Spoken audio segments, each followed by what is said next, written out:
எல்லாருக்கும் ஒரு மிகப்பெரிய வணக்கம். நாம் இன்றைக்கி இந்த வீடியோவில் என்ன பார்க்க போகிறோம் அப்படின்னு கேட்டிங்கன்னா, நம்ம எஸ்கேனா தமிழ் அண்ட் தெலுங்கில் ஒரு ப்ராஜெக்ட் பண்ண போகிறாரு அப்படிங்கிறதால ஏற்கனவே சொல்லியிருந்தோம்.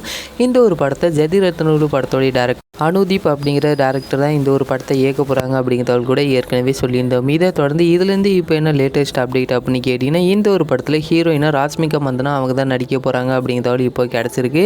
இந்த ஒரு தகவல் அப்படிங்கிறது கூடியவில் அஃபீஷியலாக அறிவிக்க போகிறாங்க அப்படிங்கிறதாலும் கிடச்சிருக்கு. ஏன்னா இந்த இயர் எண்டிலே இதுக்கான அஃபீஷியல் அனௌன்ஸ்மெண்ட் வெளிவரும் அப்படிங்கிறதால இப்போ சொல்லியிருக்காங்க. அப்படின்னால கூடியவில் இதுக்கான அஃபீஷியல் அனௌன்ஸ்மெண்ட் நம்ம எதிர்பார்க்கலாம். பட் இந்த ஒரு அஃபீஷியல் அனௌன்ஸ்மெண்ட் வர்றதுக்கு முன்னாடி எஸ்கேனாவோட 20வது படத்தோடைய அனௌன்ஸ்மெண்ட் தான் வரும். ஏன்னா இந்த ஒரு படத்தை அசோக் அவர் தான் இயக்குறாரு. அப்படின்னால இதோடைய அனௌன்ஸ்மெண்ட் செப்டம்பர் எண்டில் வெளிவரும். இதை தொடர்ந்து ராஷ்மிகா மந்தனா ஏற்கனவே நம்ம வீட்டு பிள்ளை படத்தில் அவங்க தான் நடிச்சிருக்கணும். ஆனால் அந்த ஒரு படத்தில் கால் சீட்டும் மற்றும் அந்த ஒரு படத்தில் தங்கச்சிக்கு தான் இம்பார்ட்டன்ட் ரோல் அப்படிங்கிறனால இந்த ஒரு படத்தில் அவங்க நடிக்காமல் போயிட்டாங்க. பட் இப்போ நம்ம எஸ்கேனா கொடுத்துருந்து மறுபடியும் ஹீரோயினாக நடிக்க போகிறாங்க.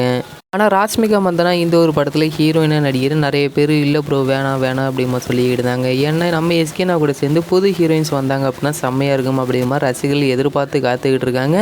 ஆனால் ராஷ்மிகா மந்தனா தான் இந்த ஒரு படத்தில் சரியாக இருக்கும். ஏன்னா அவங்களுக்கு தமிழ்லேயும் தெலுங்குலேயும் ஒரு நல்ல ஃபேன் பேஸ் இருக்குது அப்படிங்கிறனால இவங்களுக்கு ஒரு நல்ல மார்க்கெட் இருக்குது அப்படிங்கிற காரணத்தினாலையும் இந்த தமிழ் தெலுங்கு ப்ராஜெக்டில் ராஷ்மிகா மந்தனா சரியாக இருக்கும் அப்படிங்கிறது என்னுடைய தாட்டாக இருக்குது. நீங்கள் என்ன நினைக்கிறீங்க அப்படிங்கிறத கீழே கமெண்ட் பண்ணுங்கள். இன்னும் இந்த மாதிரி நிறைய சினிமா அப்டேட்டை உடனுக்குடன் தெரிஞ்சுக்கணும் அப்படின்னா எங்களோட சேனலை சப்ஸ்கிரைப் பண்ணிங்க.